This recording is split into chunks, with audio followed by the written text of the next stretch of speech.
If you're looking for a healthier way to enjoy happy hour, check out Cornbread Hemp's THC gummies. Cornbread Hemp produces America's first and only USDA organic THC gummy that's designed to help you unwind and relax. Right now, TBD listeners can save 30% on their first order. Just head to cornbreadhemp.com/TBD and use code TBD at checkout. That's cornbreadhemp.com/TBD, code TBD. Cornbread Hemp, this is the good life. The holidays have arrived at the Home Depot, and we're here to help bring the excitement with decor for every part of your home. Check out our wide assortment of easy-to-assemble pre-lit trees so you can spend less time setting up and more time celebrating. And bring your holiday spirit outdoors with unique decor like one of our Santa inflatables. Whatever your style, find the right pieces at the right prices this holiday season at the Home Depot.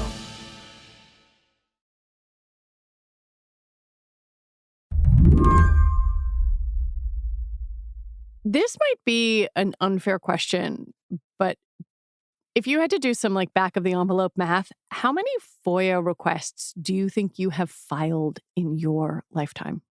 Wow, I've never thought about that. That is a great question. That's Joseph Cox, one of the founders of 404 Media. Safe to say, he files a lot of Freedom of Information Act requests with the government.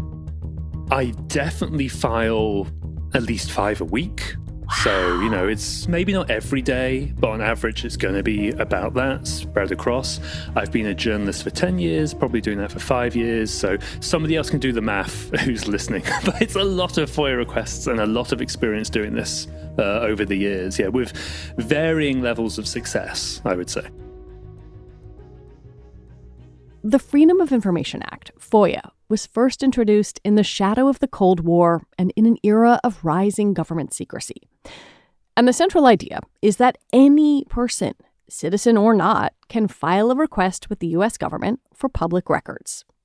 Many people might not know this, but under U.S. law, you are legally allowed to request any government record, any record created by the government, any record held by the government. Now, that doesn't mean they're going to give it to you, but legally you can request that.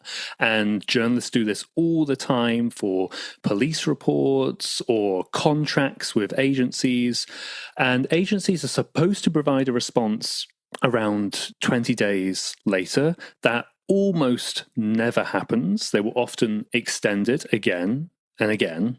And usually again, for months, if not years. It really depends on the agency. From local police, you can get records in a couple of weeks. With the FBI, I think I'm still waiting on requests I made easily in 2019, if not earlier.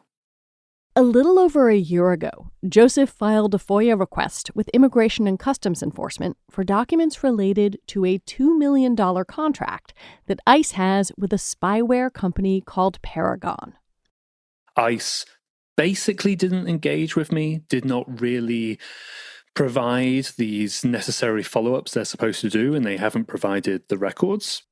And then, for another story, Joseph FOIA'd paperwork between the Department of Homeland Security and the Centers for Medicare and Medicaid Services. I was seeking this agreement between DHS and CMS that would hand over the personal data of something like 80 million Medicaid patients to ICE for, potentially finding immigrants that they wish to deport. And much the same was there in that DHS was not engaging with these responses and was not engaging with these requests. In previous jobs, Joseph might have thrown up his hands, but at 404, he's a co-owner of the company. And so he and his co-founders decided to sue. This is something of a gamble, I think a very fair one, and one that will be justified and argued in court about the public interest of these materials, but you never know, ultimately. But this is just something I've wanted to do for a very long time by looking at other journalists who've been able to do it. And I think now, more than ever, it is incredibly important that we know what technologies, data sharing, capabilities the US government, and particularly ICE, has access to and is deploying. Today on the show, he's suing ICE and DHS, and we're going to talk about why. I'm Lizzie O'Leary, and you're listening to What Next TBD, a show about technology, power, and how the future will be determined. Stick around.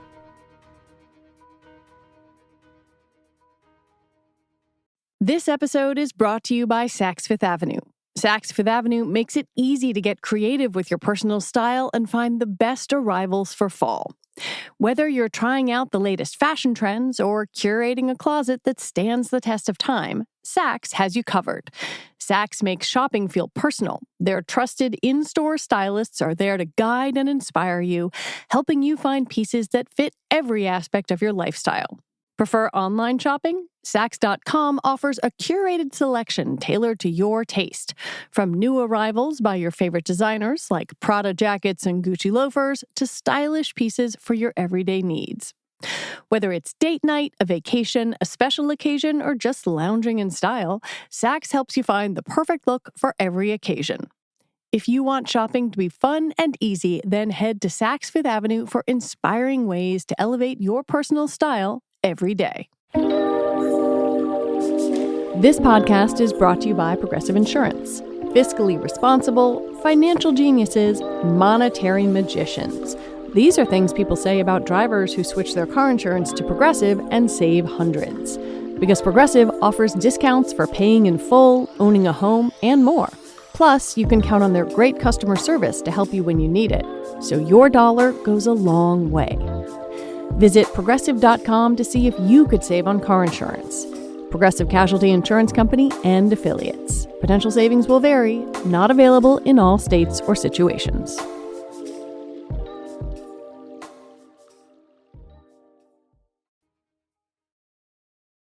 Both of the cases that 404 Media filed are in federal district court in Washington, D.C. In one of the suits, against DHS and CMS, 404 is joined by the Freedom of the Press Foundation.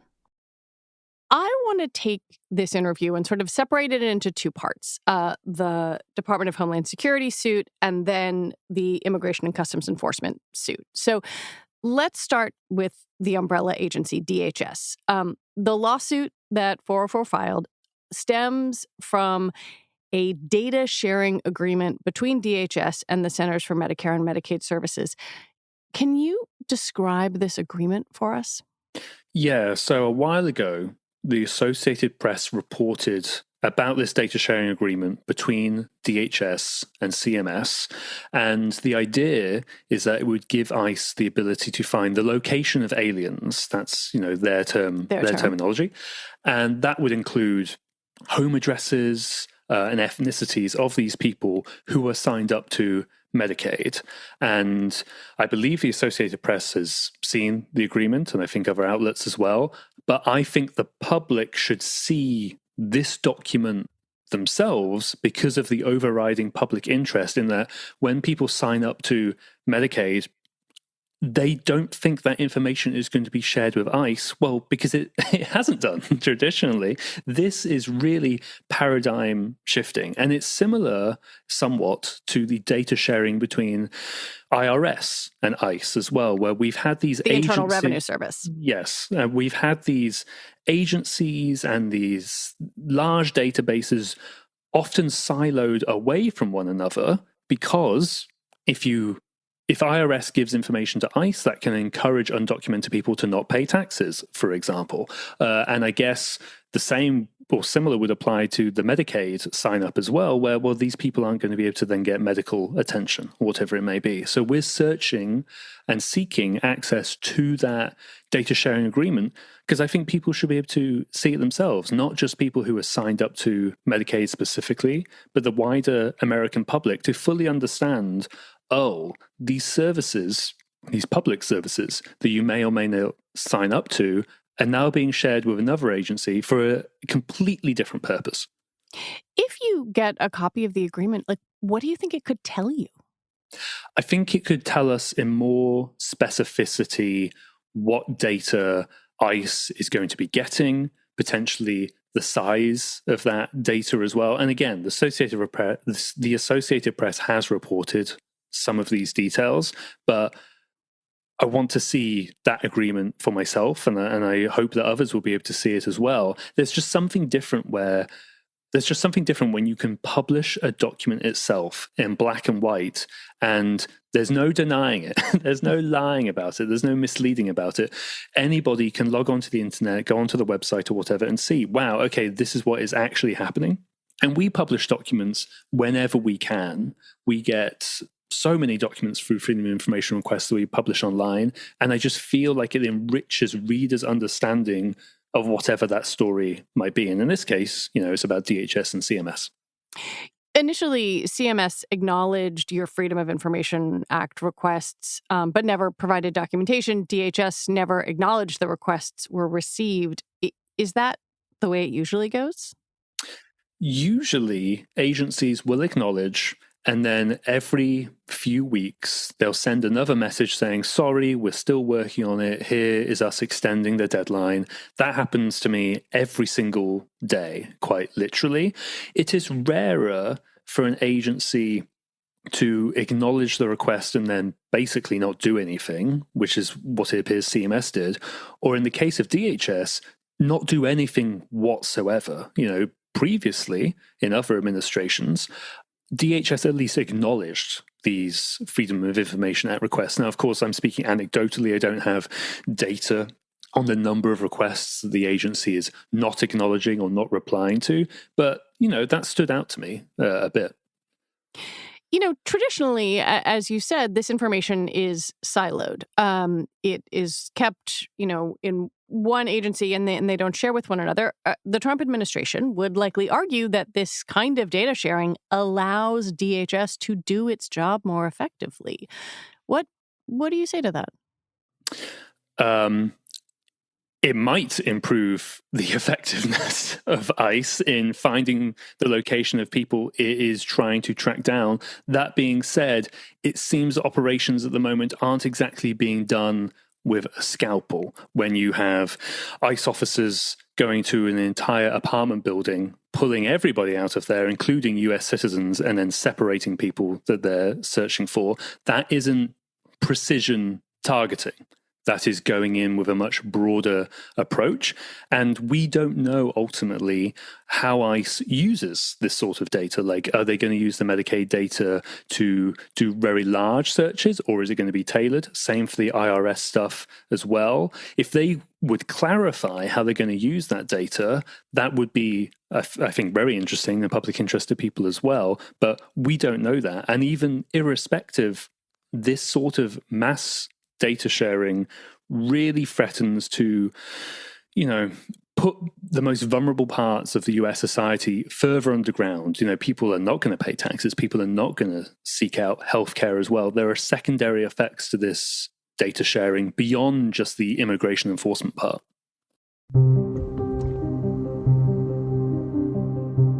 When we come back, what ICE can do with spyware.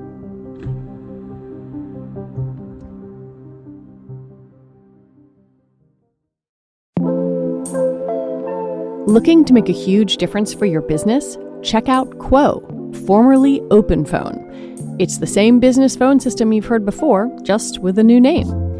Quo is the #1 business phone system that streamlines and scales your customer communications. And if you're running a business, you know every customer conversation matters. Whether you're a one-person operation or have a large team that needs better collaboration tools, Quo works through an app on a phone or computer. You and your team can share one number and collaborate on customer calls and texts like a shared inbox. That way, any teammate can pick right up where the last person left off, keeping response times fast. See why over 90,000 businesses trust Quo to manage their business's calls and texts. Get started free, plus get 20% off your first 6 months at quo.com/TBD. That's QUO.com/TBD. And if you have existing numbers with another service, Quo will port them over at no extra charge. Quo. No missed calls, no missed customers.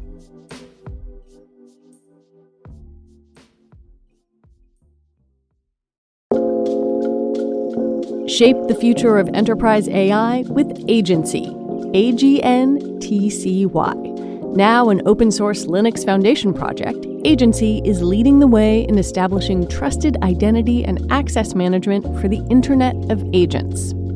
The Internet of Agents is the collaboration layer that ensures AI agents can securely discover, connect, and work across any framework. With Agency, your organization gains open, standardized tools and seamless integration, including robust identity management to identify, authenticate, and interact across any platform. Join industry leaders like Cisco, Dell Technologies, Google Cloud, Oracle, Red Hat, and more than 75 supporting companies to set the standard for secure, scalable AI infrastructure. Empower your company to deploy multi-agent systems with confidence. Is your enterprise ready for the future of agentic AI? Visit agency.org to explore use cases now. That's agntcy.org.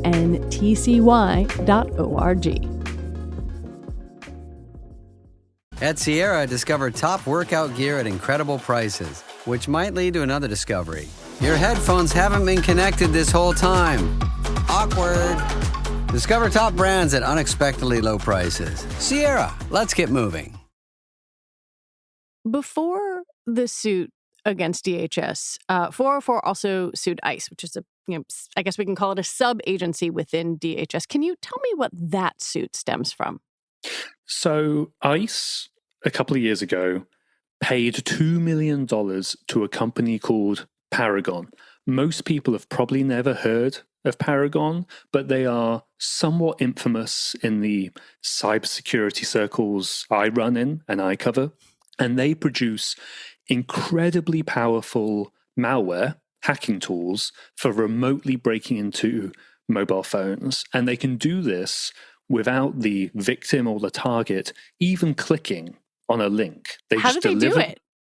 By buying, sourcing, developing incredibly expensive exploits that even Apple or Google are not aware of. And these are so-called zero-day exploits, because Apple has had 0 days to fix it. In one case, one of the exploits that we know about, it involves sending a malicious PDF over WhatsApp. The phone automatically pulls up the PDF and infects the phone.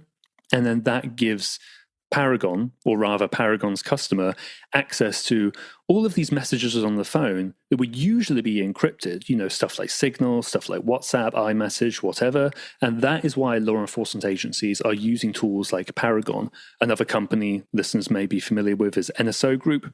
And they've been, surrounded by scandal because these tools are often, it seems, abused by governments to spy on journalists and activists. That's happened with Paragon in Italy. It happened with NSO Group, really all over the world. We don't know what ICE is planning to use this technology for, but obviously, during the Trump administration's mass deportation efforts, there's even more, I think, renewed questions on, what are you even buying this technology for? And that's what we're seeking in the lawsuit. We're simply seeking the contract between ICE and Paragon, which should lay out, this is why we're buying this technology. One of the things that is interesting here is that you filed your FOIA requests around the Paragon ICE contract back in September of 2024, near the tail end of President Biden's term. What happened after that? Yeah, so Wired first reports about the contract back in 2024. The Biden administration, or rather the White House at the time, seemingly did not know about this. I'm not particularly surprised about that. I don't think the White House is going to know about every law enforcement agency purchase. But kind of strangely, at that same time, the Biden administration had issued this executive order that was trying to curtail the abuse of this very technology. Well, at the same time, ICE was planning to purchase it. So they issued a stop work order, basically a freeze, saying, you need to stop this and we're going to investigate what is going on here. Then stuff is very, very quiet on the ICE and Paragon front until this August, when independent journalist Jack Paulson spots that, ICE has reactivated the contract. So now that's when we decide, this is time to file this lawsuit. I've waited basically a year for these records. ICE is not responding to me. That is illegal, what ICE is doing there. But even more importantly, we should know what ICE is planning to do with this technology. So we filed a lawsuit. Wait, when you say ICE is not responding to you, that's the part that's illegal? That's the part that's illegal, in that they are supposed to acknowledge the request under a certain number of days. They're supposed to provide the records, and if they can't, they're supposed to provide some sort of formal extension letter. You get it in a PDF or an email or something like that. But ICE just isn't responding to me whatsoever. So I think that gives us a pretty strong legal basis for this lawsuit. Do we know anything, either from your reporting or other people's reporting, about this contract with ICE? I mean, one of the things about Paragon is that they have sort of branded themselves as the, I'm using air quotes here, more ethical spyware company, say vis-a-vis NSO. Do we know anything about what ICE might be using this spyware for? We basically know nothing about why ICE has bought this technology. I mean, technically, we don't even know if ICE bought the product called Graphite, which is Paragon's sort of flagship malware solution. And that has, it seems, been sold to other governments in Canada, Cyprus, Denmark, Israel, and Singapore. We don't know if ICE bought Graphite or whether it's some sort of other, custom solution. And that's why I think makes this request and this lawsuit even more urgent, because we basically know nothing. We don't even know the real fundamentals of, well, what sort of crimes are you going to use this to investigate? Is it going to be used at all for immigration enforcement? What particular unit or division is going to use this technology? And of course, are you going to seek a warrant before you deploy it? Is it going to be a court order or some sort of other legal mechanism? We are entirely in the dark on why and how ICE is planning to deploy probably the most powerful surveillance capability the agency has ever bought. Have you had any response from the various branches of the government to your suits? Not yet. I think lawsuits are a slow-moving process. I'm still, of course, relatively new to this, but as far as I know, later in the year, ICE, DHS, and CMS will be expected to respond, and then we'll go from there. 404 is obviously not the only group filing suits against the federal government. You have your partners in the DHS suit, but also there are so many lawsuits happening all the time. Do you worry at all that this just gets swallowed up into a maw of kind of legal machinations and you never know? I mean, there's a chance of that, but I would say that this is part of the beauty of the American system in that we have a separate judicial authority. There are courts, and anybody can bring a case, and agencies can bring suits as well, and private citizens or whoever, and they can work this out in court in somewhat publicly, and anybody is able to do that. With the government shutdown, I guess we'll see if that sort of has any impact. My understanding is that the shutdown is slowing down some FOIA responses. Whether that will impact our lawsuit or not, I'm not entirely clear. But that would be my sort of greater concern than necessarily all of the lawsuits happening all over the place. This is what the justice system is designed for, One of the reasons that I wanted to talk to you about these suits is that I think people can comprehend the ICE raids that they might see on the news or on, streaming video on TikTok or what have you. But I think it's harder to understand the way high-tech tools and data can be used to build a picture of what someone is doing with their day, their week, their life. And I wonder, as someone who really specializes in this, if you could explain why access to these pieces of data is so revealing. Yeah, and it's also hard to tell because in the context in which we're speaking, this data is most likely, and especially in the DHS CMS case, it's being used, it appears, for immigration enforcement, which is not the same as, oh, I'm the FBI doing a criminal case, I'll get a search warrant, an affidavit, I'll file that in court. It shows all of the evidence I have, or a lot of the evidence I have, for wanting to prosecute this person. This is immigration enforcement. There's basically none of that. And some of these people are also being stripped of their due process rights anyway, so they may not even appear in immigration court. And all of that is to say, maybe the IRS data being used for this purpose, the Medicaid data being used for this purpose. Somebody who is grabbed on the street at a Home Depot or some sort of other location in a mass raid may have no idea whether this data was used or not. And it's incredibly hard for journalists to know that as well, because they don't have to provide that information. It's more, in my opinion, it appears, treated more as sort of intelligence or a tip than something that's being put into a criminal prosecution.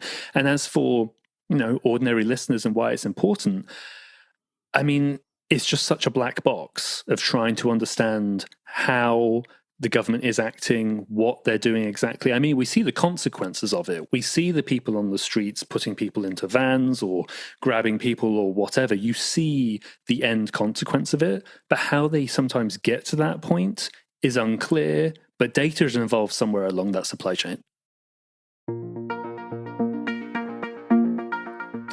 Joseph Cox, as always, thank you so much for talking with me. Thank you. Really appreciate it. Joseph Cox is a co-founder of 404 Media.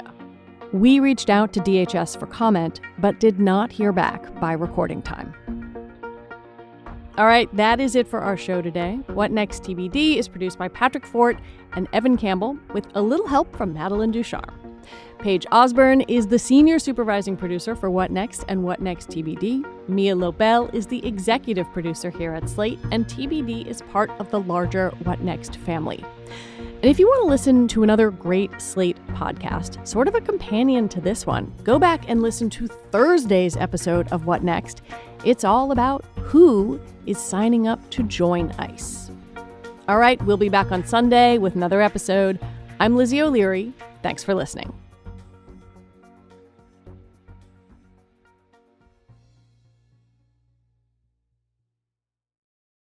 It's okay not to be perfect with finances. Experian is your big financial friend and here to help. Did you know you can get matched with credit cards on the app? Some cards are labeled No Ding Decline, which means if you're not approved, they won't hurt your credit scores. Download the Experian app for free today. Applying for No Ding Decline cards won't hurt your credit scores if you aren't initially approved. Initial approval will result in a hard inquiry, which may impact your credit scores. Experian.